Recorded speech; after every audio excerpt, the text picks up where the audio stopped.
नमस्कार. चिदविला स्टुडिओच्या brand stories या सिरीजमध्ये तुम्हा सर्वांचं पुन्हा एकदा स्वागत आहे. आजच्या एपिसोडमध्ये आपण एका वेगळ्या ब्रँडबद्दल बोलणार आहोत. आजचा जो ब्रँड आहे तो खरं तर एक व्यक्ती जी स्वतः एक ब्रँड आहे आणि त्याचसोबत स्वतःसोबत अनेक ब्रँड्सला त्यांनी उभं केलेलं आहे. तर आज आपल्यासोबत आहेत शुभम सातकर, जे एका सामान्य शेतकरी कुटुंबातून आले आणि तिथून त्यांचा जो प्रवास सुरू झाला त्यानंतर महाराष्ट्राच्या विविध भागात खूप भरीव कामगिरी करून अनेक शेतकऱ्यांना त्यांनी खूप मोलाचं सहकार्य केलं आणि त्यामधून अनेक ब्रँड्स उभे केलेत आणि विविध व्यवसायांमध्ये ते स्वतः उभे राहिले आहेत.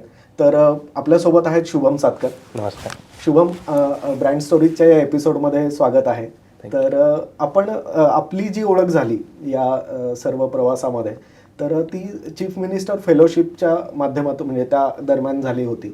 तर मला ते जाणून घ्यायचं आहे की तो अनेक वर्षांचं तुमचं जे काम होतं महाराष्ट्राच्या विविध भागात, ग्रामीण भागात खूप काम केलं तुम्ही त्यावेळी. तर तो सगळा अनुभव कसा होता? खरं तर तो माझ्या आत्तापर्यंतच्या आयुष्यातला गोल्डन एरा म्हणून मी त्याच्याकडे पाहतो. खरंच सुवर्ण काळ होता तो. त्या काळामध्ये म्हणजे माझं कॉलेज नुकतंच संपत होतं, मास्टर्स माझं मॉडर्न कॉलेजला संपत होतं आणि मला ती संधी मिळाली. त्या संधीमध्ये महाराष्ट्राच्या तत्कालीन मुख्यमंत्र्यांनी ती योजना आणली होती की महाराष्ट्राच्या 1000 युवक गावांमध्ये काहीतरी चांगलं करूया, काहीतरी वेगळ्या पद्धतीने काम करण्यासाठी एक VSTF village social transformation foundation नावाची एक सेक्शन 8 कंपनी तयार केली गव्हर्नमेंटची आणि त्यातनं सगळ्या राज्यातल्या जेवढ्या काही प्रायव्हेट कंपन्या आहेत त्यांचा CSR एकत्र करून त्या गावांना प्रमोट करावं, त्या गावांना मुख्य प्रवाहामध्ये आणावं, आपण त्या ठिकाणी काम करू. म्हणून आमच्यासारख्या काही तरुणांना त्यांनी सोबत घेतलं आणि त्यातून हा प्रवास खरं तर सुरू झाला. आणि फेलोशिपच्या काळामध्ये महत्त्वाचं काय झालं तर फेलोशिप या पूर्ण फेजमध्ये आम्ही खूप प्रवास केला, खूप राज्यामध्ये झालो. त्यामध्ये मग माझ्याकडे मुख्यत्वे करून पुणे जिल्ह्यातल्या जुन्नर तालुक्याची, वेल्हे तालुक्याची जबाबदारी आली. मी नंदुरबारला काम गेलो, बीडमध्ये काही ठिकाणी गावामध्ये प्रवास केला, मी नाशिकला प्रवास केला, बऱ्याच ठिकाणी प्रवास केला. पण मुख्यतः माझ्याकडेची जबाबदारी पुणे जिल्ह्यातली आली, जुन्नर आणि वेल्हे तालुक्यातली. तर जुन्नर तालुक्यामध्ये मी 2-4 काळवाडी नावाचं गाव आहे, वडगाव कांदळी नावाचं गाव आहे, पारगाव तर्फे आळे नावाचं गाव आहे. या गावांमध्ये आम्हाला काम करतात. आमची एक पूर्ण टीम त्या ठिकाणी डिप्लॉय होती. या गावामध्ये शैक्षणिकदृष्ट्या असेल, आरोग्य दृष्टिकोनातून असेल, शेतकऱ्यांसाठी असेल किंवा इतर सारं इन्फ्रास्ट्रक्चर अनुषंगाने असेल, यावर आम्ही चांगलं काम करू शकलो या पूर्ण कालावधीमध्ये. म्हणजे या योजनेचा किंवा या पूर्ण प्रोग्रॅमचा मुख्य उद्देश काय होता तर फक्त विकास म्हणजे काय तर विकास म्हणजे फक्त काहीतरी स्ट्रक्चर उभं केलं, रस्ता झाला, बिल्डिंग झाली म्हणजे विकास होत नाही. तर लोकांचं आर्थिक उत्पन्न वाढलं पाहिजे, त्यांचा स्तर वाढला पाहिजे, राहणीमानाचा दर्जा वाढला पाहिजे, आरोग्य चांगलं झालं पाहिजे. यासाठी म्हणून काही इनिशिएटिव्ह घ्यायचे, म्हणून तो त्या काळात आम्ही खूप चांगलं काम केलं. मग त्यातनं पुढं शेतकऱ्यांसाठी आम्ही FPCs तयार केल्या. म्हणजे मी ते विचारणार होतो की साधारण तो जो सगळा कालावधी होता त्यावेळेस कामाचं स्वरूप म्हणजे कसं होतं आणि त्यातून तुम्ही काय शिकत होता, म्हणजे ते अनुभव कसे होते? खूप शिकलो मी. म्हणजे त्या काळामध्ये इतकं काही शिकलो की पूर्ण आत्तापर्यंत जे काही निर्णय घेण्याची वेळ आली किंवा कधी अडकतो माणूस वेगवेगळ्या ह्याच्यामध्ये, त्या मला तो काळ खूप जास्त ताकद देतो. कारण मी त्या काळामध्ये अशी लोकं पाहिली की अशी कुटुंब पण पाहिली की जी अगदी 3-4 हजारामध्ये पण आपला उदरनिर्वाह करून आनंदात आहेत आणि 3-4 लाख रुपये महिन्याला येऊन पण ती लोक स्वतःच्या आयुष्यामध्ये खुश नाही आहेत. अशी पण लोक मी त्या काळात पाहिली. त्यामुळे ते खूप चांगलं शिकायला मिळालं मला. आणि ग्रामीण भागामध्ये जसं मी स्वतः ग्रामीण भागातून आलेलं असल्यामुळे माझं स्वतः कान्हे हे गाव आहे, छोटंसं गाव आहे आमचं. त्या गावामधून मी पुढं आलो आणि केलं. तर मग त्या किमान ग्रामीण भाग मला माहिती होता, ग्रामीण भागातल्या लोकांची मानसिकता किंवा इतर सगळ्या गोष्टी मला माहिती होत्या. त्यामुळे मला फार जड गेलं नाही ते काम करायला. पण हे सगळं करत असताना VSTFच्या माध्यमातून त्या गावांमध्ये मी सगळ्यात महत्त्वाचं काम कोणतं केलं असेल तर मला असं वाटतं मी त्या गावामध्ये एक शेतकरी उत्पादक कंपनी तयार केली शासनाच्या माध्यमातून. आणि त्यावेळेला म्हणजे आमचा कामाचा अशी होती की आम्ही काम करताना आमच्यासमोर आम्हाला कलेक्टरकडे ॲक्सेस होता, आम्हाला जिल्हा परिषद CEOंकडे ॲक्सेस होता, आम्हाला मंत्रालयाच्या सचिवांकडे ॲक्सेस होता, आम्हाला आयुक्तांकडे ॲक्सेस होता. या सगळ्या आणि शिवाय आम्ही काम करताना गावामध्ये राहून काम करत होतो. म्हणजे आम्ही ग्रामसेवक, सरपंच या लोकांना बरोबर घेऊन काम करत होतो, गावामध्ये राहून काम करतो. त्यामुळं व्हायचं काय की आम्हाला तो गॅप फाइंड व्हायचा.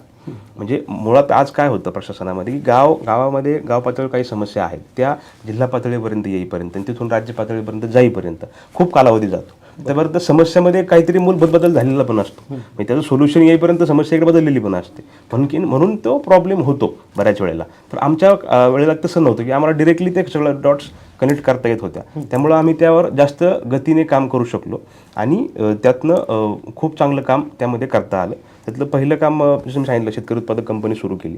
तर शेतकरी उत्पादक कंपनी सुरू केल्यानंतर Deccan valley farm producer company आहे, त्यांचं सह्याद्री ॲग्रोबरोबर टाईप झालं नाशिकच्या. आणि त्यांनी कोविडच्या काळामध्ये पण पुण्यासारख्या शहरामध्ये खूप जास्त प्रमाणामध्ये भाजीपालाचं विक्री केली. मग ते बॉक्सेस तुम्ही पाहिलं असेल की पॅकिंगमध्ये यायचे कोविड काळामध्ये. तर ते त्यावेळेस त्या स्ट्रक्चरचा फायदा झाला त्या ठिकाणी शेतकऱ्यांना. APMCs बंद होत्या, पण शेतकऱ्यांचा माल इकडनं ह्या प्रोड्युसर कंपनीकडनं जात होता. आणि आत्ता म्हणजे काल परवाचीच गोष्ट, मला त्यांचा फोन आला की अजय बेल्लेकर म्हणून त्या डायरेक्टर आहेत कंपनीचे. त्यांचा फोन आला की असं केलं आहे, आपण पहिला केळीचा कंटेनर एक्सपोर्ट करतोय आत्ता. म्हणजे आत्तापर्यंत केळी फक्त एक्सपोर्ट कुठून व्हायची तर जळगावमधनं व्हायची. ह्यावेळेस जुन्नरमधनं केळीचा हे एक्सपोर्ट होतोय आणि तो डेक्कन व्हॅलीच्या माध्यमातून होतोय. सह्याद्री ॲग्रो त्यांना त्या ठिकाणी सहकार्य मिळालेलं आहे. म्हणजे अशा ह्या गोष्टी आपण करू शकलो आपल्या आयुष्यामध्ये. हे साधारण किती वर्षात घडलंय?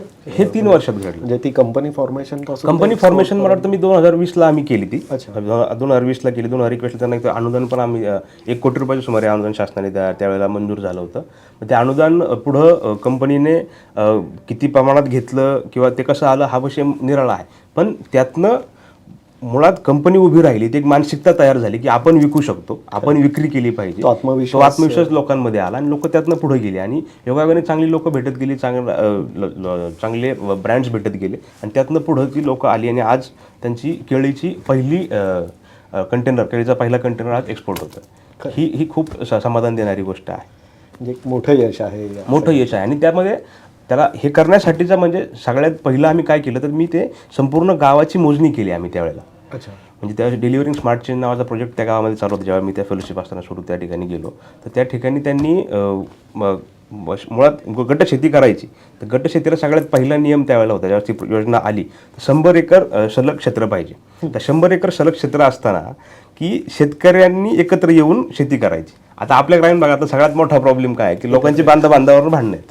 ती लोक एकत्र कधी येणार आणि ती व्यवसाय कधी करणार एकत्र येऊन, हा सगळ्यात पहिला प्रॉब्लेम होता. म्हणून मग त्याच्यावर सोल्युशन काय निघालं की आपण सगळ्यांची ते गावाची मोजणी करून टाकू, जमिनीची मोजणी करून टाकू, बांधाचे काय वाद आहेत ते मिटवून टाकू. हे पहिल्यांदा ठरलं. मग ते करण्यासाठी गावात एकत्र आलं, गावाने जमीन पैसे एकत्र स्वतःहून गोळा केले आणि मग आमचं काम होतं की आम्ही प्रशासनाकडनं ते सगळ्या ETS मशीन वगैरे घेऊन या प्रशासनाला तिथं जे भूव्यवस्थापनची लोक आहेत, भूसंपादनची लोक आहेत किंवा त्या डिपार्टमेंटची लोक आहेत त्या लोकांना घेऊन यायचे, त्यांच्याकडनं ती मोजणी करून घ्यायची. हे सगळं ती जबाबदारी त्यावेळेला होती आणि खूप चॅलेंजिंग काम होतं, कारण जमिनीचे वाद सोडवणं सोपं काम नसतं. हे पाहिलं आपण त्या काळात मला ते लक्षात आलं की हे किती मायक्रो लेवलला गोष्टी गेलेल्या आहेत. कारण काय व्हायचं, ज्या वेळेला हे वाद व्हायचे एकमेकांचे जमिनीचे याचे त्याचे, तर ते वाद होत असताना बऱ्याच वेळा पाहिलं मी की म्हणजे जर ज्या दोघांचे वाद आहेत ते 2 लोक जर समोर असतील तर ते वाद पटकन मिटायचा. आणि जर 2 लोकांच्या व्यतिरिक्त आणखीन इंटरेस्ट नसलेली त्याच्यामध्ये अधिकची 4-5 लोक असतील तर तो वाद मिटण्यासाठी अवघड होऊन जायचं. म्हणजे मग ते नंतर पुढे ते जायला नको म्हणून अशा अनुषंगाने म्हणून मग मी ते ठरवलं की मग 2 लोकांबरोबर चर्चा करायची आणि मग ते हळूहळू ते पूर्णत्वाकडे नेलं. जवळपास मला वाटतं मी 99 ते 98% गावाची मोजणी पूर्ण केली आणि संपूर्ण गावाच्या जे नवीन रेकॉर्ड आज तयार झालं. म्हणजे आत्ता जर तुम्ही महसूल विभागात गेलात तर तुमच्याकडे किंवा DSLRमध्ये पण जरी गेलात तरी त्यांच्याकडे जुन्या काळातले सातबारे आहेत, जुन्या काळातले ते डॉक्युमेंट्स आहेत. आज त्या गावाचे संपूर्ण नवीन रेकॉर्ड्स तयार आहेत. इथून पुढच्या काळात त्यांना जेव्हा प्रॉब्लेम येतील तर त्यांना ते नवीन रेकॉर्ड त्या ठिकाणी उपलब्ध आहेत. पुढच्या पिढ्यांसाठी पण चांगलं काम त्या ठिकाणी झालं. त्यामुळे ती खूप लोक चांगल्या त्यांनी मला मुळात ह्या प्रक्रियेमध्ये हे सगळं एकट्याचं काम नव्हतं.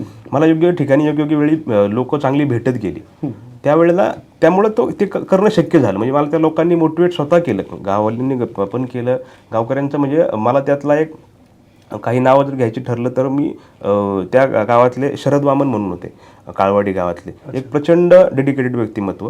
म्हणजे जवळपास मला वाटतं 4-5 टर्म ते सहज त्या ग्रामपंचायतीवरती निवडून आले होते. सरपंच, उपसरपंच, ग्रामपंचायत असे सगळ्या प्रकारची पदं त्यांनी भूषवली होती आणि खूप डेडिकेशन त्यांचं त्या गावाप्रती मी पाहिलं. म्हणजे राजकारणच ठिकाणी असतं. म्हणजे ठीक आहे, निवडून यायचं, राजकारण करायचं तर ते करावंच लागतं, काही गोष्टी ज्या त्या असतील त्या. पण एखादा व्यक्ती 4-4, 5-5 वेळा निवडून येतो आणि त्यांनी त्याची एक तळमळ असते गावासाठी काम करण्याची तर ती एक खूप मोठी मला त्या ठिकाणी दिसली. दुर्दैवाने आज ते आपल्यात नाहीत. म्हणजे ज्या वेळेला आपण बऱ्याच वेळा बोलतो की बाबा एखादा व्यक्ती गेल्याने एक पोकळी निर्माण होते, हे खूप वेळा ऐकलं होतं आपण. पण ज्या वेळेला हे झालं, ही घटना अशी घडली, मला कळालं की असं असं झालं आहे शरददादांच्या बाबतीमध्ये. मला खूप म्हणजे मला त्यावेळेला मी 5 मिनटं शांत बसलो होतो की कारण त्यांनी खूप काही शिकवलं होतं, खूप काही गोष्टी एक्सपिरियन्स करायला दिल्या होत्या. तर मला ते जाणवलं की खरंच पोकळी काय निर्माण होते हे लक्षात येतं. आणि आजही त्या गावात गेल्यानंतर मला ते जाणवलं की ती पोकळी आहे. कारण पूर्ण वेळ गावासाठी देणं एखाद्या व्यक्ती ग्रामीण भागामध्ये अशी लोक फार कमी गावात सापडतात, आणि ज्या गावाला सापडतात ती गावं पुढे जातात. असं झालेलं आहे. आणि खूप गावांच्या केस स्टडी तुम्ही जर लावून पाहिल्या तुमच्या लक्षात येईल की ज्या ठिकाणी ज्या गावात म्हणजे म्हणतो ना आपण घरचं खायचं आणि लष्कराच्या भाकरी भाजायची गावात आपली म्हण आहे, तशी लोक ज्या गावामध्ये आहेत ती गावं खरंच कुठंतरी आपल्याला आज पुढं जाऊन काहीतरी करताना दिसतात. म्हणजे पुरस्कार घेतात वेगवेगळे किंवा वेगळं काहीतरी करण्याचा उद्देश दाखवतात किंवा करून दाखवतात. ही त्या लोकांमुळे शक्य होतं असं मला वैयक्तिक वाटतं. खरं. आणि म्हणजे हे सगळे अनुभव तसे खूप कमी वयात तुम्हाला मिळाले त्या सगळ्याच्यात, किंवा अशा लोकांशी संपर्क येणं, त्या गोष्टी शिकायला मिळणं.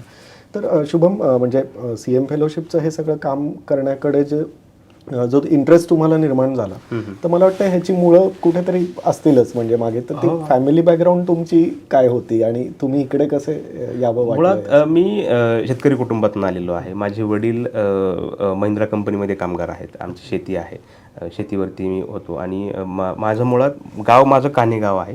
माझं शिक्षण तळेगावला झालं. म्हणजे माझ्या गावापासून एक साधारणपणे 7-8 किलोमीटर तळेगाव आहे. मग माझं येणं अपडाऊन करून मी सकाळी 6:30च्या ट्रेनने जायचो सकाळी आणि शाळेमध्ये पोचायचो. तिथून मी घरी यायचो. म्हणजे असं असायचं. मग दुपारी घरी आल्यानंतर 1 वाजता आल्यानंतर आमच्या घरी एक त्यावेळेला छोटी पानटपरी होती. त्या पानटपरीवर बसायचा मी. म्हणजे मला त्यावेळेला त्या काळात ते आवडत नव्हतं की बसायला, की काय पानटपरीवर बसवतात वगैरे वगैरे. मला ते घरचे माझे वडील बसवायचे मला तिथं किंवा आई बसवायची. पण त्यामुळे झालं काय, मला लोक समजली, मला लोक वाचता यायला लागली. कारण कोणत्याही गावातली पानटपरी असेल, एखाद्या सलूनचं दुकान असेल, तर ही हॉटस्पॉट आहेत गावातली. ऍक्च्युली इथं गावातली सगळी गोष्टी येऊन तिथं माहिती होत असतात किंवा चर्चा होत असते, बरीच गणित तिथं कळत असतात. मग मला त्या काळामध्ये काय झालं, मला ही लोक वाचता यायला लागली. मला कळायला लागले की हा कोण काय बोलून जातो, कोण कोणापुढे कसं बोलतो. म्हणजे ह्या गोष्टीमुळं माझी आज जी काही माणसं ओळखण्याची ॲबिलिटी आहे, मला वाटतं मला ती तिथं माझी उपलब्ध झाली, तिथं शिकलो मी. त्यामुळं त्यावेळेस म्हणजे आई वडिलांना मला त्यावेळेस त्यांचा राग यायचा की काय मला इथं बसवतात वगैरे वगैरे, मला माझं काय मी खेळू देत नाहीत, काही नाही वगैरे वगैरे. पण ते आज आल्यानंतर मला जाणवतं की नाही, ते आवश्यक होतं, ते गरजेचं होतं, ते समृद्ध करत गेलं. मग ते झालं. त्यानंतर मी माझ्या कॉलेजला आकुर्डीला माझं झालं, ग्रॅज्युएशन झालं. नंतर मी मॉडर्नला PG केलं, MA पॉल सायन्स केलं. त्यावेळेला मला ही संधी आली फेलोशिपच्या संदर्भानं. माझा एक मित्र आहे आकाश, त्याच्या फ्रेंडकडनं हा रेफरन्स आला की अशी फेलोशिप आहे आणि अशा पद्धतीने हे करायचं. तर त्यावेळेला मला मुळात फेलोशिप काय असते हेच माहीत नव्हतं. कारण काही ग्रामीण भागातून आलो होतो, इतर काही गोष्टी माहीतच नव्हत्या पुणे शहरातल्या. माझा पहिला दिवस 1 जून 2015, ज्या दिवशी मी पहिल्यांदा एकटा पुण्यात आलो. त्याआधी मी पुण्यात येऊन गेलो, पण ते कुटुंबासमोर किंवा वेगवेगळ्या कारणासाठी. पण स्वतः मी एकटा जो पुण्यामध्ये आलो तो 1 जून 2015ला. त्यानंतर 2017ला तर मी जॉईन केलं फेलोशिप. म्हणजे त्या काळामध्ये मला फक्त इतकं डेव्हलप झालं होतं की हा अशा गोष्टी असतात, जग काहीतरी असतं, उजवी विचारसरणी काहीतरी असते, डावी विचारसरणी काहीतरी असते, कम्युनिझम काहीतरी असतं. हे मला माहीत नव्हतं. हे लिबरलिझम काहीतरी असतं, हे काहीच माहीत नव्हतं. हे त्यावेळेला मला हळूहळू लक्षात आलं की काहीतरी असतं बाबा. म्हणजे आपण जे विचार करतो त्याच्या पलीकडं काहीतरी जग आहे आणि हे चालवणारं कोणीतरी असतं किंवा चालवणाऱ्या काहीतरी संघटना असतात किंवा काहीतरी एक समूह असतात, त्यातनं हे सगळं ठरत असतं. हे काय हवेत तयार होत नाही काही. हे त्यावेळेला कळलं आणि मग त्यातनं ही संधी मिळाली मला फेलोशिपची. पण म्हणजे आता मला वाटतं शुभम, हे सगळे अनुभव म्हणजे गावात गेलेलं बालपण असेल किंवा CM फेलोशिपच्या निमित्ताने ग्रामीण भागात पुन्हा काम करायला जाणं, मला वाटतं त्यातूनच तुमच्यातला एक उद्योजक घडत गेला. तर जर एक उद्योजक म्हणून तुम्ही त्या गोष्टींकडे आता मागे जेव्हा बघताय, तर असे ठळक कुठले मुद्दे तुम्ही शिकलात की जे आज तुमच्या पर्सनॅलिटीमध्ये ते डेव्हलप झालेत या सगळ्या कामांमधून? काय झालं, लहानपणीच ती पानटपरी सांभाळल्यामुळं मला आर्थिक व्यवहार कळले. मुळात 5 रुपये घेतल्यानंतर 3 रुपयाची वस्तू विकली तर 2 रुपये परत द्यायचे असतात वगैरे वगैरे. प्रॉफिट मार्जिन ह्या सगळ्या गोष्टी कळायला लागल्या. आणि माझ्याकडनं कधीच ती पानटपरी प्रॉफिटमध्ये चालली नाही का मला माहीत नाही आणखी मी त्यावेळेला मला लक्षातच येत नव्हतं. म्हणजे माझे वडील मला त्या पानटपरीमध्ये आणून द्यायचे बाजार वगैरे सगळं ते आणि ते नंतर लॉसमध्ये जायचं. काय व्हायचं मला कळतच नसायचं. म्हणून मी त्यानंतर हळूहळू ते शिकायला लागलो की नाही हे असं आहे तसं आहे. त्यातून ते कळायला लागले की नाही हे असा प्रॉफिट आहे असा लॉस आहे वगैरे वगैरे छोट्या छोट्या गोष्टी. कारण त्यात ती खूप छोटी एंटिटी आहे. म्हणजे एक रुपये 50-50 पैशावर त्यांचं मार्जिन ठरलेलं असतं असं सगळं. तेवढा विचार त्यावेळेला आपण करत नसतो. तो करायला शिकलो आपण त्यावेळेला आणि मग त्यातनं कुठंतरी हळूहळू यायला लागलं की नाही अरे हे असं केलं पाहिजे तसं केलं पाहिजे. मग त्यातून फेलोशिपला आलो. फेलोशिपला आल्यानंतर खूप व्हास्ट सिनारिओ समोर आला की म्हणजे मी मुंबईलाही जायचो, मी पुण्यातही जायचो, मी नंदुरबारलाही जायचो, मी नाशिकलाही जायचो आणि सगळा प्रवास व्हायचा या काळामध्ये. तर हे सगळं होत असताना मग त्या संधी दिसत गेल्या की नाही अरे इथं हे करता येतं हे करता येतं, ह्यांनी असा बिझनेस केला त्यांनी तसा बिझनेस केला, हा असा व्यवसाय आहे. मग ह्यातनं लक्षात आलं की नाही हे असं असं आहे. मग त्यातनं कुठंतरी मला हे ब्रँडिंग PR ॲडव्हर्टायझिंग यातलं संधी सापडली आणि मग मी ती ग्रॅब केली. आणि मग जशी फेलोशिप माझी संपली 2021ला म्हणजे मी 2020 डिसेंबरला फेलोशिप संपली आणि 2021 जानेवारीला माझी प्रायव्हेट लिमिटेड कंपनी स्थापन केली. ओके. त्यानंतरच्या स्टेप्स म्हणून तुम्ही ज्या व्यवसायांमध्ये उतरला तर ते कोणते कोणते व्यवसाय तुम्ही उभे केलेत मागच्या 5 वर्षांमध्ये? ब्रँडिंग म्हणून व्यवसायाच्या अनुषंगाने जात असताना तर त्यावेळेला मी प्रॉलिफिक मीडिया नावाची कंपनी जेव्हा सुरू केली. त्यानंतर पब्लिटिक्स नेटवर्क नावाची एक कंपनी केली जी मीडिया मास कम्युनिकेशनसाठी होती. पण प्रॉलिफिकमध्ये ब्रँड उभे करण्यासाठी म्हणून काही म्हणजे मला मुळात मी ज्यावेळेला जाहिरात ही संकल्पना समजून घ्यायचा प्रयत्न केला, PR ही संकल्पना समजून घ्यायचा प्रयत्न केला, त्यावेळेला माझ्या लक्षात आलं की आपण ते करू शकतो. आपल्याला त्यात मी मुळात मी PR शिकलेलो नाही, मी ॲडव्हर्टायझिंग शिकलेलो नाही, मी पॉल सायन्स शिकलो आणि कम्प्युटर सायन्स शिकलो. पण मी ज्यावेळेला ते पाहत गेलो समजून घेत गेलो तर मला लक्षात आलं की yes we can do that. मग मी त्यात ठरवलं की ह्या पद्धतीने जायचं. मग त्या अनुषंगानं मी काही शेतकरी ब्रँड्स आहेत त्यांना उभं केलं, काही सिव्हिल बिल्डर्स आहेत, काही सिव्हिल कन्स्ट्रक्शन करणारी लोक आहेत त्यांना मी उभं केलं. त्यातनं काही त्यांचे ब्रँड्स मी लोकांसमोर आणले. काही मिल्क प्रोडक्शन ब्रँड्स आहेत त्यांना मी उभं केलं. त्यानंतर काही फेअरनेस क्रीम किंवा त्यातले ब्रँड्स आहेत त्यांना मी उभं केलं. म्हणजे ह्या उभं करत असताना कोल्हापूरमधले काही डेअरी हे आहेत त्यांना मी उभं केलं. म्हणजे ह्या ब्रँड्स उभं करत असताना मला सगळ्यात आवडणारी गोष्ट काय की त्या ब्रँडची स्टोरी लोकांना सांगणं, त्या ब्रँडच्या मागची स्टोरी जी काय आहे. म्हणजे कोणताही ब्रँड कोणताही व्यवसाय ज्यावेळेला मला वाटतं सुरू होतो तर तो कोणताही व्यवसाय सुरू होत असताना हा एक्सलन्ससाठीच सुरू होत असतो. त्यांचं काहीतरी त्यामध्ये चांगलाच हेतू असतो प्रत्येक व्यवसाय सुरू करण्याचा किंवा प्रत्येक व्यवसाय करणाऱ्याचा. फक्त आपल्याला तो व्यवसाय त्या लोकांपर्यंत मार्केटपर्यंत त्या टार्गेट ऑडियन्सपर्यंत आपल्याला पोहोचवायचं काम असतं. त्यासाठी मग हे सगळ्या गोष्टी आहेत. मग PR आहे, ब्रँडिंग आहे, ॲडव्हर्टायझिंग आहे, मार्केटिंग आहे, याचा आपण वापर करतो. येस. माझ्या मते शुभम पर्सनल ब्रँडिंगमध्येही तुमच्या कंपनीचं खूप वेगळं नाव तयार झालं आहे महाराष्ट्रामध्ये. तर तो अनुभव साधारण कसा होता की पर्सनल ब्रँड्स तुम्ही बरेच उभे केले आहेत? हो, म्हणजे काय होतं पर्सनल ब्रँड्स उभे करत असताना बऱ्याच वेळेला आज आपण ज्या क्षेत्रात काम करतो किंवा जे काही जग आपल्या अवतीभोवती आहे हे फार डिजिटल युग आहे. म्हणजे तुमच्या सोशल मीडियावर तुम्ही कितीतरी वेळ दिवसभराचा घालवता. तुमच्या स्क्रीनसमोर तुम्ही जितक्या वेळा असता तुमच्या स्क्रीनवर बऱ्याच गोष्टी आज तुम्ही जर स्वतःचं अवलोकन केलं तर तुम्ही खूप जास्त डिसिजन्स हे तुमच्या स्क्रीनवरती घेत असता. खरं. तुमची मतं ही तुमच्या स्क्रीनवरती बनत असतात. खरं. मग तुम्ही त्या स्क्रीनवरती जर नसाल तर मग तुमच्याविषयीचं मत कसं तयार होणार? ते निगेटिव्ह व्हायचं पॉझिटिव्ह व्हायचं हा नंतरचा गोष्ट आहे. पण ती मुळात तुम्ही एक्झिस्ट करता हे आज आपण कसं ठरवतो तर त्या स्क्रीनवर ठरवतो.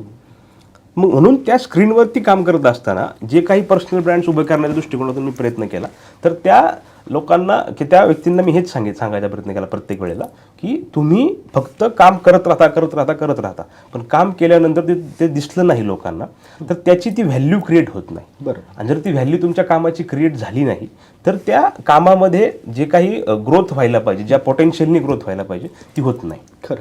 आणि मग साधारणपणे मग असं होऊन जातं की नंतर कदाचित त्या कामाचा स्पीड कमी होतो किंवा कदाचित बंदही होतं. म्हणून मग जर ते मल्टिप्लाय व्हायचं असेल तर त्याला याची गरज आहे, ब्रँडिंगची गरज आहे. हा सगळ्यात महत्त्वाचा आणि ती कन्सिस्टन्सी पण राहणं खूप आवश्यक आहे. खूप आवश्यक आहे कम्युनिकेशनमध्ये. कारण म्हणजे काय होतं, बऱ्याच वेळेला लोकांचा आजही मी खूप लोकांना भेटतो ज्यांना ब्रँडिंग, PR, ॲडव्हर्टायझिंग, मार्केटिंग ह्या संकल्पनाच क्लिअर नाही आहेत. म्हणजे सोशल मीडियावरती एखाद दोन काहीतरी लिहिलं, पोस्ट केली, इतकं असं असं नसतं. म्हणजे त्याला वेगळं काहीतरी असतं. खरं. तर त्या गोष्टीकडे थोडं पाहिलं पाहिजे, त्या गोष्टी समजून घेतल्या पाहिजे. आणि जे लोक हे करतात इफेक्टिव्हली, त्यांचे रिझल्ट्स आपण पाहतो की ते चांगल्या पद्धतीने सक्सेस त्यामध्ये मिळवतात. नक्कीच.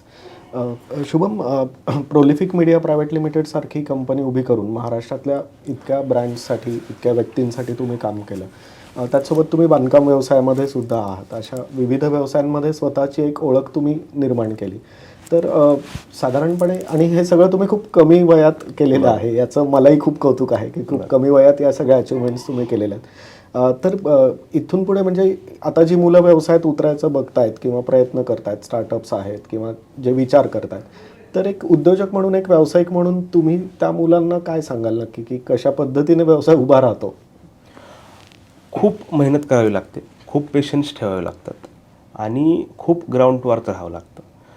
हे मी उपदेश म्हणून सांगत नाही, हा अनुभव म्हणून सांगतो. कारण मी ज्या वेळेला सुरू केली कंपनी किंवा व्यवसाय करायचं ठरवलं, तर त्यावेळेला पहिले 2 वर्ष लिटरली एकही रुपयाचा नफा झालेला नव्हता. टर्नओव्हर झाला वगैरे, नफा झालेला नव्हता.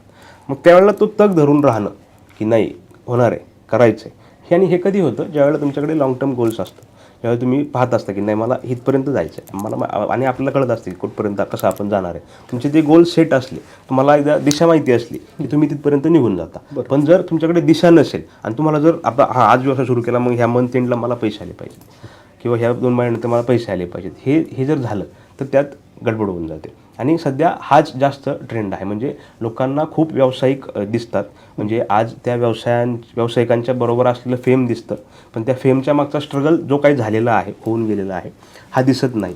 म्हणून माझं असं मत आहे की जे काही आता व्यवसायात येणारी लोक आहेत किंवा ज्यांना व्यवसाय करायचा आहे, त्यांनी थोडंसं पोटेन्शियल ठेवून, थोडंसं पेशन्स ठेवून यामध्ये आलं पाहिजे. आणि एक महत्त्वाचा मुद्दा की कमी फंड्समध्ये व्यवसायामध्ये यावं, असा सल्ला मी देत नाही. ओके. म्हणजे ह्याच्या विरोधात मी आहे. तुमच्याकडे किमान 1 वर्ष चालेल इतका निधी, इतका संचय, इतका म्हणतात ना कॅपिटल तुमच्याकडे असलं पाहिजे, तरच तुम्ही व्यवसायामध्ये एंटर करा. नाही तर वाट पहा, तुमचं जे काही चालू असेल व्यवसाय, नोकरी वगैरे, ते करत राहा. जोपर्यंत तुमच्याकडे 1 वर्ष सस्टेन करू शकाल इतकं कॅपिटल येणार नाही, तोपर्यंत तुम्ही व्यवसायात पाऊल ठेवू नका. कारण मग ते परत तुम्हाला निगेटिव्हिटीकडे घेऊन जाईल. जर तुम्हाला यश मिळालं तर वेल अँड गुड, मिळतं, म्हणजे नाही असं नाही. बऱ्याच केसमध्ये मी पाहिलेलं आहे की त्यांना यश मिळतं, पण बऱ्याच केसमध्ये मिळतही नाही. मग ते डायरेक्टली बंद होऊन जातं. त्यापेक्षा वाट पाहिलेली ही चांगली. आणि व्यवसाय हा संपूर्णपणे पेशन्सचा गेम आहे, असं मला वैयक्तिक वाटतं. त्यामुळे पेशन्सवर काम करणं आवश्यक आहे. खरी गोष्ट आहे. आणि एकूणात आत्ता म्हणजे प्रोलिफिक मीडिया प्रायव्हेट लिमिटेड हे जे या सगळ्या ब्रँड्सला उभं करत आहे, तर त्या दृष्टीने तुमचा एक हे काय असेल की म्हणजे इथून पुढचा सगळा सोशल मीडियाचा काळ जो आहे किंवा एकूणात भविष्य आता या सगळ्या गोष्टींचं जे आहे, तर एक ब्रँड म्हणून जेव्हा एखादा व्यवसाय स्वतःला उभं करण्याचा प्रयत्न करतो आहे, तर त्या सगळ्याच्यामध्ये प्रोलिफिक कसा सपोर्ट करू शकतं किंवा काय पद्धतीने इथून पुढचा कालावधी कसा असेल सगळं? आता कसं आहे, आज भारताचा साधारण screen time, average screen time जर काढला भारतातल्या प्रत्येक व्यक्तीचा, तर तो 2.5 तासाचा आहे. बरोबर. आज. आणि तो वाढत जाणार आहे. म्हणजे तुम्ही जर पाहिलं की लोक ही आयसोलेट व्हायला लागलेली आहेत. लोक जास्त मार्केटला जाण्यापेक्षा लोक घरी बसून ऑर्डर करणं. म्हणजे तुम्ही जर 10 वर्षापूर्वी जो आत्ताचा डिलिव्हरीचे ब्रँड हे आहेत, बिझनेस आहे, तो नव्हता. खरं. 10 वर्षामध्ये वाढला तो. गेल्या 10 वर्षामध्ये जसं फ्लिपकार्ट, ॲमेझॉन ह्या मोठ्या मोठ्या कंपन्या, जायंट्स या मार्केटमध्ये आले, तर त्यानंतर ह्या गोष्टी वाढलेल्या आहेत. मग आज लोक म्हणजे आज दुकानामध्ये, मार्केटमध्ये आपल्या काही जी ज्येष्ठ लोक आहेत, टी व्ही घ्यायचा म्हटलं तरी 10 दुकानं फिरतात, फ्रीज घ्यायचं 10 दुकानं फिरतात.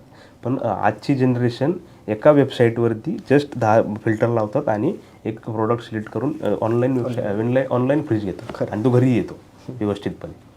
त्यामुळं ही सवय लोकांना झालेली आहे. त्यामुळं जो काही तुमचा व्यवसाय असेल, जे काही तुमचं प्रोडक्ट असेल, सर्व्हिस असेल, जी काही असेल, ती जर तुम्हाला विकायची असेल मार्केटमध्ये, तर तुम्हाला डिजिटल प्लॅटफॉर्म्सवरती यावंच लागेल, आज नाही तर उद्या यावं लागेल. म्हणजे मी कोणतरी पुस्तक वाचलं होतं, त्यामध्ये असं लिहिलं होतं की पुढच्या 5 वर्षामध्ये तुम्ही कंपल्सरी क्रिएटर असाल, बाय द चॉईस किंवा विदाऊट चॉईस. खरं आहे. तुम्हाला क्रिएटर व्हावंच लागेल. म्हणजे आजही काही प्रमाणात आपण क्रिएटर आहोतच. म्हणजे तुम्ही सोशल मीडियाची स्टोरी टाकता, बरोबर. तुम्ही व्हॉट्सअपचं स्टेटस ठेवता, खरं.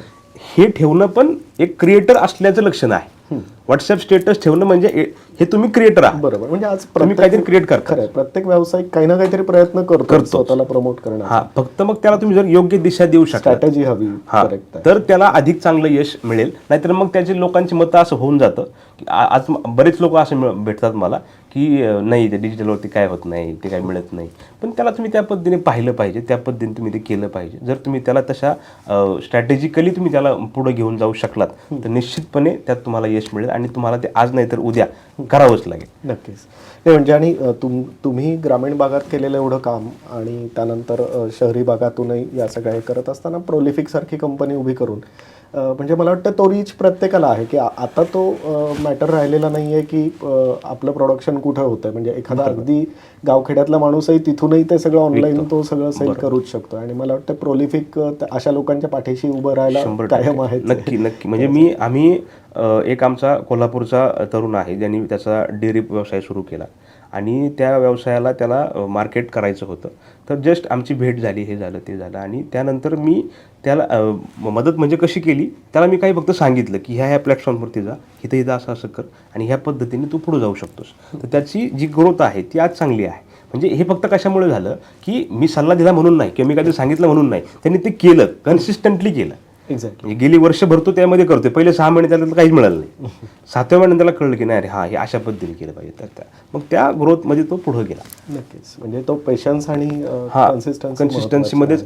कारण सोशल मीडियावरती काय आहे, आज आपण हा पॉडकास्ट शूट करतोय समजा, तर हे सुरू होत हे करत असताना आज मला वाटतं ह्या मिनिटाला किमान 100 सुरू असतील. खरं. ज्यावेळेला आपण आउटपुट देऊ त्यावेळेला 100 आउटपुट येणार आहेत मार्केटमध्ये. नक्कीच. मग जर आपण वेगळं काहीतरी करू शकलो नाही किंवा जे 100 लोक त्यातलं 100 पैकी 10 लोकांना रीच मिळणार आहे, 90 लोकांना नाही मिळणार आहे, त्यांना मग पुढच्या संधीची वाटच पाहावी लागणार. नक्कीच. किंवा ते कन्सिस्टंट राहावंच लागणार. त्यामुळे कन्सिस्टन्सी शिवाय पर्याय नाही इथे. खरी गोष्ट आहे. नक्कीच. आणि म्हणजे त्यात काय होतं, हे जे बेसिक फंडे आहेत ॲडव्हर्टायझिंग, PR, ब्रँडिंग, मार्केटिंग, यात हे समजून घेतले पाहिजे. म्हणजे सोपं काय तर मार्केटिंग म्हणजे काय की बाबा चिदुला स्टुडिओ आहे, आम्ही खूप चांगले इंटरव्ह्यू शूट करतो, आम्ही चांगले हे करतो, मुलाखती घेतो, हे मार्केटिंग झालं. ब्रँडिंग म्हणजे काय की ती व्यक्ती तुमच्याकडे आली, तुमचं चिदुला स्टुडिओ बाहेर छान आहे बरं का, मी तुमच्या मुलाखती ऐकते, छान असतं ते, हे ब्रँडिंग झालं. खरं. ॲडव्हर्टायझिंग म्हणजे काय की चिदुला स्टुडिओ फार छान आहे, ते चांगले इंटरव्ह्यू करतात. चिदुला स्टुडिओ फार छान आहे, ते चांगले ॲडव्हर्टायझिंग करतात. ते चिदुला स्टुडिओ फार छान आहे, ते चांगले ब्रँडिंग करतात. हे तुमच्याबद्दलचं सतत सांगणं ही ॲडव्हर्टायझिंग झाली. आणि PR म्हणजे काय, माझ्यासारखा एखादा व्यक्ती ह्यांना तिसऱ्या व्यक्तीला सांगेल की ते चिदुला स्टुडिओ ना ते फार छान आहे बरं का, ते चांगले इंटरव्ह्यू करतात, हे PR झालं. हा फरक ज्याला कळेल ना, एक्झॅक्टली, हा डिफरन्स बऱ्याचदा लक्षात येत नाही आणि मग तिथे कन्फ्युजन होतं आणि मग बऱ्याचदा आय थिंक काय म्हणू त्याला, मनी वेस्टेज पण खूप होतो लोकांचा त्याच्या. म्हणजे काय खर्च होतं, करावा. मी ज्या वेळेला मीटिंगसाठी जातो, म्हणजे आज सुदैवाने जितक्या मी मीटिंग्स केलेल्या आहेत, जी स्वतः मी केली त्यातली एकही फेल गेली नाही आजपर्यंत. माझं रेकॉर्ड आहे की त्या सगळ्या कन्वर्ट झाल्यात मला. आणि मी कन्वर्ट का होतात की मी प्रामाणिक मत देतो त्यांना. म्हणजे बऱ्याच वेळा काय होतं, लोकांना असं वाटतं की 15-20 हजार 25,000 खर्च केले की ते होऊन जातं. तर मी लोकांना सांगतो तुम्ही करू नका. खरं. आत्ता पैसे नसतील तर 6 महिन्यांनी चालू करा, 1 वर्षाने चालू करा. पण जे तुम्ही आत्ता 25,000 रुपये पर मंथ द्यायचा विचार करताय तर ते फक्त त्याचं पाण्यातच जातील, त्यांना जाळावंच लागेल, दुसरं काहीच होणार नाही. बरोबर. त्यात तुमचा फायदा होणारच नाही, ते लॉसच होतील. आणि मग त्यातून तुमची मेंटॅलिटी परत आणखीन मायनसमध्ये जाईल की हे ह्यातनं होतच नाही. म्हणून जर तुम्हाला एक सफिशियंट अमाऊंट ऑफ मनी जर त्याच्यावरती स्पेंड करता येत नसेल, तुम्ही होल्ड केलं पाहिजे, थांबला पाहिजे. कारण जर रिझल्ट जनरेट करायचा असेल तुम्हाला त्या ठिकाणी इन्व्हेस्ट करावंच लागेल. नक्कीच. नाही आणि खरं आहे म्हणजे आजची परिस्थिती तीच आहे की त्या एक्झॅक्ट त्या गोष्टी लक्षात येत नाहीत. कारण बरंचसं म्हणजे मला वाटतं तुम्हाला हा अनुभव खूप उपयोगी पडला असेल, कारण तुम्ही ग्राउंड लेवलला तेवढं काम केलं. म्हणजे शेवटी माणसांसोबत तुमचं कम्युनिकेशन जे काही होतं आहे आणि त्यातून येणारे अनुभव जे आहेत, त्यामुळे ग्राउंड रियालिटी पण आपल्याला माहिती असली पाहिजे. त्यानुसार या गोष्टी सोशल मीडिया किंवा या सगळ्या गोष्टींवरती काय नक्की होऊ शकतं ह्याचाही अंदाज येणं खूप महत्त्वाचं आहे. आणि मला वाटतं तिथंच बऱ्याचदा थोड्याशा चुका होतात की ते कुठे पैसे खर्च करावे आणि काय करावं हे लक्षात येत नाही आणि मग नंतर ती निगेटिव्हिटी येते की सोशल मीडियातून काही घडत नाही असं. तर शुभम, म्हणजे हे सगळं सोशल मीडिया आणि या सगळ्या ह्याच्यातलं तुमचं हे सगळं काम किंवा ग्राउंड लेवलला तुम्ही जे सगळं सामाजिक कार्य करता, तर एक तुमचं एक व्यक्तिमत्व, तुमचा एक पर्सनल ब्रँड वेगळा तयार झालेला आहे. तर म्हणजे हा स्वतःचं व्यक्तिमत्व घडवण्यासाठी किंवा एकूणात स्वतःची विचारधारा म्हणूया किंवा अशा ह्यानी त्यावरती तुम्ही काय मेहनत घेता किंवा काय काय गोष्टी करता किंवा एक आमच्यासारख्या मित्रांना तुम्ही काय सांगाल की काय काय केलं पाहिजे? मी खूप लोकांना भेटतो, मी खूप लोकांशी चर्चा करतो. मला माझ्या क्षेत्राव्यतिरिक्त जे वेगळे क्षेत्रातले लोक आहेत त्यांच्याशी संबंध ठेवायला, त्यांच्याशी बोलायला, त्यांच्याशी कम्युनिकेशन करायला अधिक आवडतं. आणि माझे खूप सारे मित्र आहेत वेगवेगळ्या क्षेत्रातले. त्यामुळं काय होतं, मला बहुतेक क्षेत्रामधली आयडिया येते की बाबा इथं काय चालू आहे, इथं काय चालू आहे, इथं काय चालू आहे. त्यामुळे ही सगळ्यात माझी आवडीची गोष्ट आहे. आणि सामाजिक गोष्ट म्हणून मी काही संस्थांबरोबर काम करतो. आमची मावळ तालुक्यातली मावळ प्रबोधिनी नावाची संस्था आहे ज्याच्याबरोबर आम्ही काम करतो. आम्ही त्या ठिकाणी शाळेतल्या मुलांसाठी असेल किंवा इतर काही लोकांसाठी आम्ही काम करतो, शेतकऱ्यांसाठी आम्ही काम करतो. इकडं कागल तालुक्यामध्ये सीमा भागामध्ये एक परिवर्तन सामाजिक संस्था नावाची संस्था आहे, तिच्याबरोबर मी काम करतो. आम्ही वारकरी दर्पण नावाचं एक मासिक आहे, सचिन महाराज पवार ते चालवतात, त्यांचे संपादक ते आहेत, त्यांच्याबरोबर मी काम करतो. अशा वेगवेगळ्या ठिकाणी मी माझं काम करतो. आणि विशेष म्हणजे हे सगळं करत असताना मी वैयक्तिक माझ्या आयुष्यामध्ये देखील काही लोकांना भेटून त्यांच्याकडनं काय शिकता येईल आणखीन याचा जास्त प्रयत्न करतो. म्हणजे माझी त्याच्यावर जास्त फोकस असतो. मी जास्त वेगवेगळ्या सेक्टरमधल्या लोकांना भेटतो आणि त्यांच्याकडनं वेगवेगळ्या गोष्टीची माहिती करून घेणं, त्यांच्याकडनं अधिकाधिक शिकणं याच्यावर माझा जास्त फोकस असतो. ओके. आणि तुम्हाला वाचनाची पण आवड आहे, तर विशेषतः कुठल्या प्रकारचं वाचन? मी वाचतो, फक्त मी कादंबऱ्या वाचत नाही, बाकी सगळ्या प्रकारच्या मी गोष्टी वाचतो. आत्ताच मी अर्थात अच्युत गोडबोलेंचं अर्थात नावाचं हे पुस्तक आहे ते वाचतो आहे. कारण आम्ही खूप छान पुस्तक, अर्धच झालं आहे, संपलं नाही. खूप छान पुस्तक आहे. म्हणजे इकॉनॉमिक्स हा इतका कठीण विषय आहे म्हणजे समजण्यासाठी सामान्य लोकांना, की जे त्यातले टर्म्स इतक्या अवघड आहेत, पण त्या इतक्या छान पद्धतीने त्याच्यामध्ये हे करून सांगितलेले आहेत त्या पद्धतीने. त्यामुळे अशी पुस्तकं मी वाचतो. बऱ्याच जे इन्फॉर्मेटिव्ह आहे, इन्साइटफुल जी पुस्तकं असतात त्या पुस्तकांना मी प्रेफर करतो आणि ती पुस्तकं मी वाचतो. आणि यात माझ्या म्हणजे बायकोचा देखील फार मोठा वाटा आहे. म्हणजे ती डॉक्टर आहे, डेंटिस्ट आहे, तिचं क्लिनिक आहे आमच्या इथे आणि ती खूप चांगल्या पद्धतीने ती सगळी प्रॅक्टिस वगैरे चालू आहे. आणि तिला एक खूप याच्यामध्ये इंटरेस्ट असतो, वाचन करणं हे किंवा वेगवेगळ्या गोष्टी समजून घेणं. स्वतः क्युरिओसिटी आहे तिला, त्यामुळे माझी पण अधिक वाढायला लागली आता गेल्या काही दिवसांपासून. एक उद्योजक म्हणून तुम्ही वेगवेगळ्या या सगळ्या व्यवसायांमध्ये खूप छान पद्धतीने सगळं उभं केलं आहे. आणि हे सगळं करत असताना कुटुंबाची भूमिका या सगळ्या ह्याच्यात खूप महत्त्वाची. कुटुंबाची भूमिका म्हणजे मला एक फार मोठे उद्योजक आहेत वाशीला खूप मोठे बिल्डर आहेत ते, आणि त्यांचं खूप सारं मोठं प्रस्ताव आहे.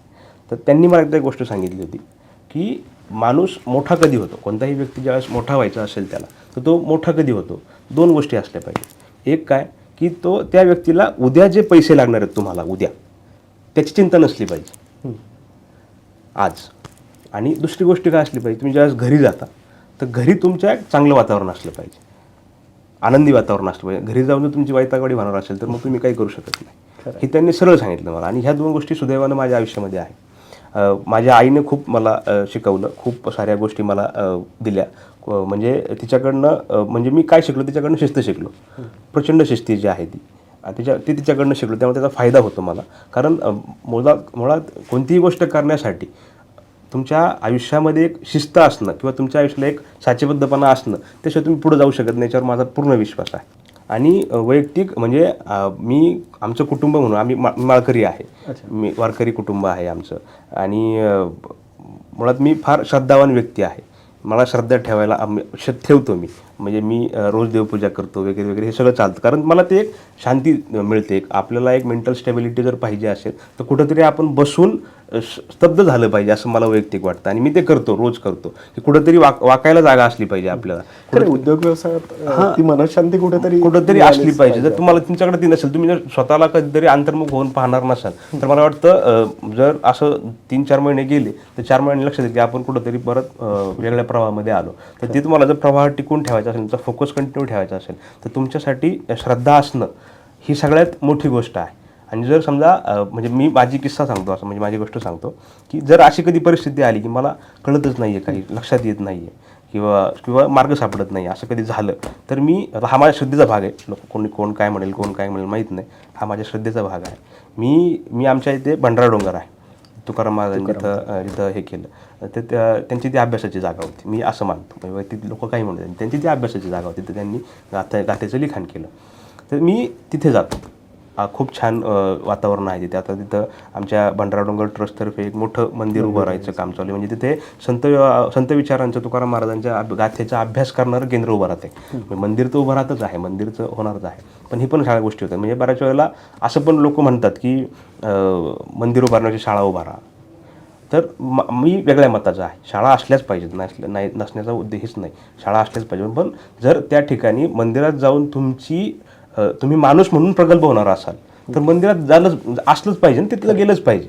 त्यामुळं एक खूप चांगलं काम आमची भंडारा डोंगर देवस्थान समिती, आमचे बाळासाहेब काशीद आहेत, गजानन बापू शेलार आहेत, ही लोक मंडळी तिथं उभं करतायत आणि खूप चांगलं काम तिथं होतं. आणि मी जेव्हा जिथं जातो त्यावेळेला एक मला वेगळ्या प्रकारची शांती त्या ठिकाणी मिळते. मी काहीच करत नाही, जातो 10 मिनटं, तिथं रेंज एकतर येत नाही पहिली गोष्ट, त्यामुळे तिथं जातो, शांत 10 मिनटं बसतो. आणि ज्यावेळेला मी गाडीने घेऊन खाली डोंगर उतरतो, त्यावेळेला मला बऱ्यापैकी प्रश्नांची उत्तर मिळालेली असतात. हे का होतं? कारण हे तुम्ही अंतर्मुख होता ना, तुम्ही स्वतःकडे पाहता आतमध्ये की अरे काहीतरी आहे. म्हणजे ज्या वेळेला एक चांगले मेडिटेशन करणारे हे आहेत, गाईड आहेत, त्यांचं म्हणणं आहे की तुम्ही ज्या वेळेला बॅक सीटवर बसून तुमच्या आयुष्याला ऑब्झर्व करता, त्यावेळेला तुम्हाला बऱ्यापैकी प्रश्नांची उत्तर मिळालेली असतात. याच्यावर माझा विश्वास आहे. मी स्वतः रोज मेडिटेशन करतो, त्यामुळं खूप चांगला फायदा होतो. ते केलं पाहिजे. जर तुम्ही ते करू शकलात तर तुमच्या वैयक्तिक आयुष्यामध्ये तुम्ही खूप जास्त पद्धतीने क्रिएटिव्हली ग्रो करता आणि तुमची कॅपॅसिटी पण वाढते, हे मी ऑब्झर्व केलेलं आहे. त्यामुळे ते करणं आवश्यक आहे सगळ्यांनी, असं मला वैयक्तिक मत आहे. खरं आहे. म्हणजे एक उद्योजक म्हणून हे सगळं करत असताना ही सगळी चाकं व्यवस्थित असणं फार गरजेचं आहे बॅलन्स्ड आयुष्य जगण्यासाठी. तर शुभम, आज या एपिसोडमध्ये येऊन तुम्ही हे सगळं शेअर केलं आणि एक खूप कमी वयात या सगळ्या व्यवसायांमध्ये स्वतःचा उभा केलेला ब्रँड, या गप्पा मारताना खूप मजा आली. मला वाटतं प्रेक्षकांनाही यातून बरंच काही मिळालं असेल, किंवा नवीन जे व्यावसायिक मित्र स्वतःचं काही सुरू करण्याचा प्रयत्न करतात त्यांनाही मार्गदर्शन मिळालंच असेल. तर मित्रांनो, हा होता शुभम सातकर यांचा प्रवास, की ज्यांनी एका शेतकरी कुटुंबातून येऊन विविध उद्योगांमध्ये स्वतःचं एक वेगळी ओळख निर्माण केली आहे. ग्राउंड लेवलला काम करत असताना माणसांसोबत काम करून जे अनुभव आले त्यांचा योग्य वापर करून सोशल मीडिया मार्केटिंग आणि इतर व्यवसायांमध्ये त्याचा उपयोग कसा करायचा याचा एक योग्य वापर त्यांनी केलेला, आणि त्यातूनच अनेक ब्रँड्स त्यांनी उभे केले आणि स्वतःही एक पर्सनल ब्रँड म्हणून ते आज ओळखले जात आहेत. तर त्यांच्या या आजच्या एपिसोडमधून नक्कीच आपल्याला सगळ्यांना खूप गोष्टी शिकायला मिळाल्या. तर भेटूया पुढच्या एपिसोडमध्ये अशाच एका नवीन ब्रँडसोबत. तोपर्यंत धन्यवाद.